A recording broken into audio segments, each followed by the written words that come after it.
Okay, welcome to The Perfect Business by The Automated Method. I'm guessing I'm your host, Jason Grant. You might be listening to this in your AirPods or in your car. Who knows? We're on day 18 of a 30-day journey. And I'm going to go slow because we're talking about sales today. Sales. I like to call modern sales still sales. So let's go day 18.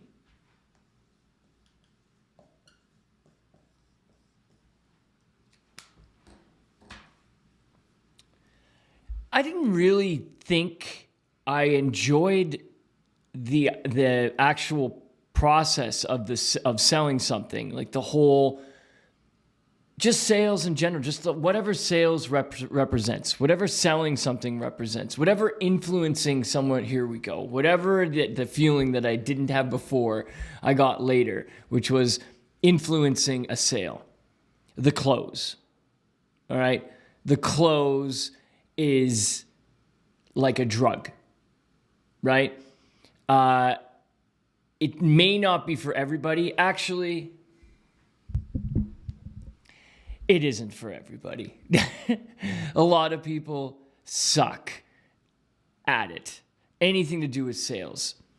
I think, so I'm going to go a little bit historically, because I've been working in technology my whole life. And I'm going to say historically, it's difficult to sell tech, because it's all new. Everything's always new, and then you have to convince people that they need it when they don't need it, or convince them that they want it when there's a lot of it's because of the evolution of technology and then, selling it.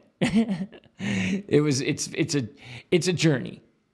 Okay? Now it's like a free-for-all in a lot of ways because there's so many things to buy that will help you in business, right? And so it's all over the place. And I feel bad for a lot of people that have to be in tech sales or to sell any technology, sell subscriptions to SaaS products, I don't care what it is, because if the product... Remember, I believe that there aren't more than 25 SaaS platforms or SaaS, applications or services that you would need as a small or medium business for the rest of your life until you're dead. But there's way more than 25. Way more than 25 different hardware solutions, way more than 25 different SaaS platforms per category usually. So it's hard to sell. Now, let's catch up to why I'm talking about this. So I think a lot of business owners fell into it. Or I've had conversations with other people that are consultants, and they would tell me that they just didn't want to work. We all decided no one wants to work. They don't want to work for an employer, so they start their own business. They become an entrepreneur. They have an idea that they think is special. And the other thing is that because they can't work for somebody, they have to have some sort of income, so they have to start a business. That's just generally the path of least resistance to a lot of entrepreneurs, okay? Because, when you are in my position now and you have like 17, 20 different specialists in a Slack channel and we're all trying to optimize, make more efficient, change the operations, influence decisions for SaaS platforms, etc., model the business for any small, medium business that's already existed. The minute you open it up, there's so many fucking things that can be better. And then like I've said before, and then when you speak to the business owner and you start talking to them about these things, their brain instantly goes to, well, they feel bad that they've been doing it wrong and they could have done better. Now they also wasted time and money, lots of time and money. That's got to hurt.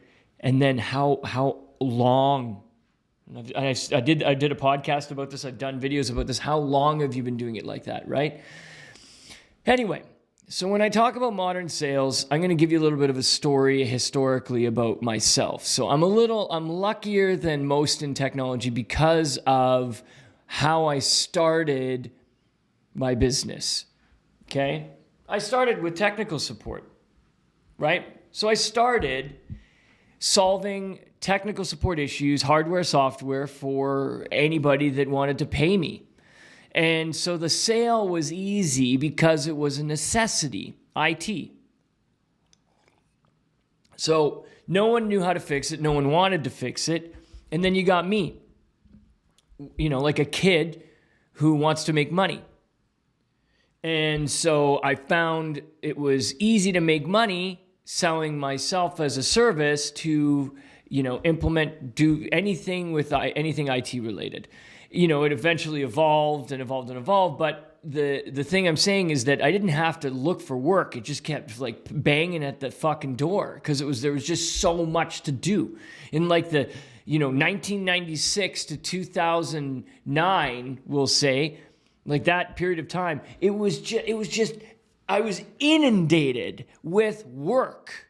Inundated with like things that I could bill for and do and sell that wasn't like force fed. It was just like things broke, fix, make better. Things broke, fix, make better. That's all it was. Just buying hardware and doing a whole bunch of reinstalls, critical updates, fixes, fixing things, like antivirus, this, malware, that. It was just like it's crazy.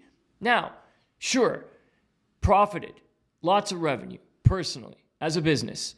And when I incorporated, same thing.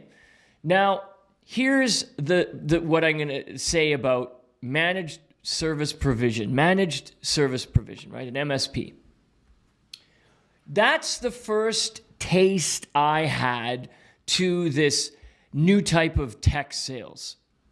And that was that these products that exist already, hardware and software, they basically, what you do as an IT company that I mentioned before is you make your own menu of these other products and you just sell them, as a managed service provider. And then you include support, customer support, technical support for it. That's every IT company that's an MSP out there. Okay. And what I found was that it was just a volume game, right? Because you would just sell per node, per user, this like deluxe plan for all this tech stack for all the computers and all the smart devices and the person, the human being, and you had like times of availability and escalation and tiers and It was already that type of business already existed. I just went into that being technical support for, my previous company. So it was just like, now it's just the invoice is different and it's a volume game and margins. Now you get a taste, like I said. So that would be my second taste. The first taste was everybody needed something fixed and needed services, so it was just like, it was easy. The second thing was that all these technologies had to be sold to them, so you just sell them through you, right? And you're the partner. Now you migrate to the next part and you start learning that, the sale is the lifeblood of the business. And once it started to become, I wouldn't say competitive, but I would say that it was an arduous journey because of the scale in an MSP being margins and volume, right? Like you can sell a tech stack of protection, security, or whatever to an institution, a small or medium business at 25 nodes, 50 nodes, whatever. And that's not as interesting as making the business as fucking lean and optimized as possible. So what happened was I lost not all of the interest, but quite a bit of interest in this volume idea, because I started getting more interested in the inside, past the IT side in the business. Because you can't ignore, when you can see everything and monitor everything, you can't ignore the user experience. You can't ignore the workflow. You can't ignore the just bandwidth, the bleeding bandwidth everywhere. You can't ignore the bad decisions. You can't. It's everywhere. Once you open it up, it's everywhere. So what I did was I started to consult more about, pieces, other corporate areas in the business. And because I knew the SaaS platforms that controlled my business that weren't in the tech stack that we were selling as an MSP, right? Because it's not like we were selling HubSpot licenses.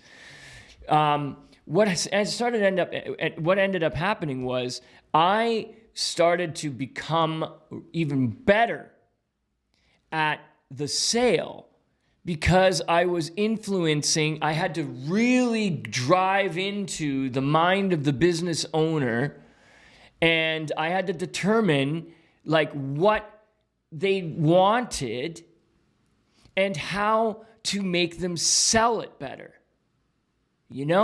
And I have to sell that. I have to sell something as well. The automated method has to have a deliverable as well, and more deliverables, the better, right? So I was figuring out all of this at the same time while I got interested in diving deep into the business itself, the other businesses themselves.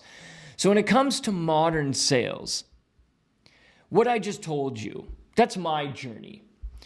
What I'm going to tell you is that that's what I found was that most people, they did not get there. They didn't get in their business being a good salesperson. They didn't get, like, the business inception didn't start from them being a good salesperson. Some people might argue, but it's not that often. Very few businesses that are successful started at sales driven. I would say a lot of them experimented, hoping that that whatever they had an idea would be easy to sell. And then the other one is that they started in an industry where there was a supply and demand sufficient for another business, right? But if you needed to drive sales in your own business, a lot of you out there couldn't do it, okay? Like, you couldn't close to save your life. And like, I will get a lot of argument here because no one wants to hear that, right? Like, I always say the best business, there's like sales-based businesses that are, driven, like they have a great sales department, the corporate area of sales inside their business is driven hard. Well, obviously they're successful because that's like the lifeblood. That's like revenue just pouring into the business. Like, you could fuck everything else up, but you're getting money coming in from the outside world to the inside, right? So like that's fixing things when there's a flow is easier.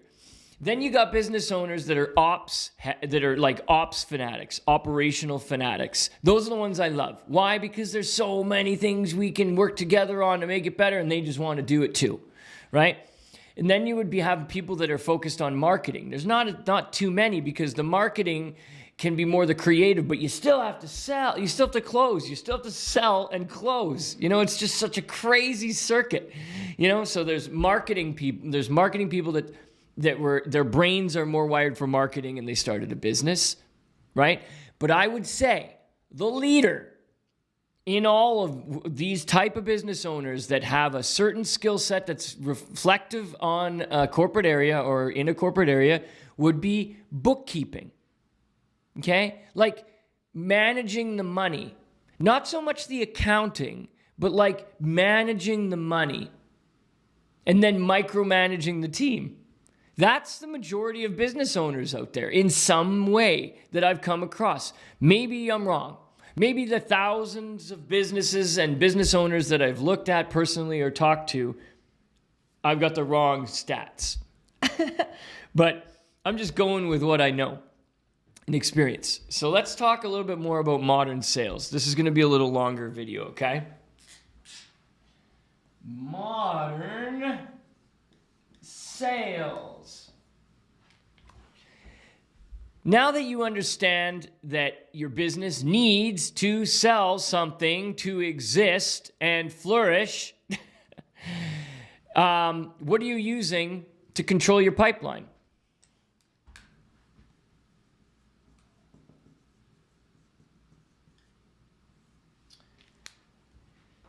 This is where a CRM comes in, all right? When I was mentioning when you model the business, one of the things that may be the nucleus of your industry is the CRM. Because the new CRMs these days, the SaaS platform, the way that they work is they're basically doing three pillars: marketing, sales, and support, or customer service. Like there's some of them that do that as well. HubSpot does, for example. The pipeline is how you move the potential sale, the customer, the potential client, customer, whatever, patient, it doesn't matter, through the pipeline from the outside world. So it works like this: advertising and marketing. Someone gets the idea they want to buy, or they're interested in purchasing a service or a product inside your bubble. So now they get drawn from the marketing pipeline somehow into the sales pipeline. And in the sales pipeline, they go through different positions, first contact, second contact, etc., all the way warming them to the close. That's what a CRM is for. Not just a contact management database. This is for sales, and merging marketing to sales. Okay? So this modern sales idea, majority of people out there that, you own your business, you could easily hire or partner with a floating sales strategist to get your team going. There's so many out there. And then you can also have someone remotely manage the team. Most remote work, like I would say, a lot of that is sales. A lot of people that work sales that started remote work were probably, like a lot of remote work started with people that worked in sales, for sure, right? Because it was like, here's a good analogy. They're the server at the restaurant that's killing it, right? Like you know what I mean? Like just selling tables like wildfire, making bank for the restaurant. There's a lot of really good salespeople out there, so all they need to do is jack into your CRM, know what they're selling, and then just go. That's the person that you as an owner may not be. You know what I mean? You may not be that person, so you go and get people that are good at that, good at the sale, good at talking to people, social people, empathetic people, people that understand the technology, because you don't want to have to train anybody anymore. If you don't have to, you know what I mean? Like if you're using Salesforce, make sure they know how to use Salesforce before you bring them into your team. Done. Right? Because it's a transferable talent. It's a transferable skill set. Salesforce is Salesforce is Salesforce. HubSpot, same thing. Okay? Usually a lot of people that are inside these ecosystems that are, super modern, you just have to tell them the stack and they know what's up. Right? They go, are you Microsoft or Google? Are you Apple or Windows? Are you Slack or Microsoft Teams? Are you Google? Do we use Zoom? Okay. All right. Do we use Calendly? All right. Are we Salesforce or HubSpot? Maybe we're Pipedrive, and all they need to know is the stack, the app stack, the model of the whole ecosystem, and it's transferable. So now I'm just going to summarize this. For the pipeline will be, your CRM. Okay? And then remember when I was talking about remote departments, right? Say, once again, as a business owner, you have a Franken system. And so your nucleus, which is your CRM, let's say, is badly set up, badly trained, badly managed. Well, the automated method can help you find a partner, an agent that will set it up properly, train your team properly and maintain it properly in any fashion that you don't have. The modern proficiency that you need to have whole team has to have for you to work this magic that these SaaS platforms like Salesforce and HubSpot offer. The black magic of the internet, I say. Your proficiency better be advanced or expert, because you're selling. You want to sell the best you can, so you need to make sure your modern proficiency is high and everything is tight and it's working and trained properly. So modern sales is something that is not really, it's not fixed quick enough inside an institution. It's usually left till last.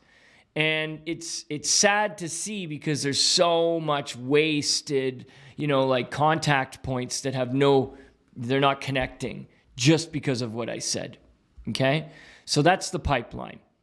That's what we at the Automated Method, that's the lexicon I came up with, the pipeline. And it's based on connecting your CRM inside to everything. And then remember, we're still going to turn on some automatic technologies here, but I'm just getting the base out there. But in terms of what I've seen historically, and I'll close in a minute, a remote department, an agency that is app-centric for Salesforce or for HubSpot, say, and they're your contact point for anything that has to do with sales, from converting the marketing side to sales, not necessarily the purity of the marketing and advertising, but I'm just saying like the sales side, the pipeline, right? That's when a lot of businesses notice a serious change in their revenue, okay? Because they probably weren't focusing on it before, because like I said, maybe the owner historically wasn't a salesperson that started the business. You see what I'm saying? That's what I wanted to say in this video.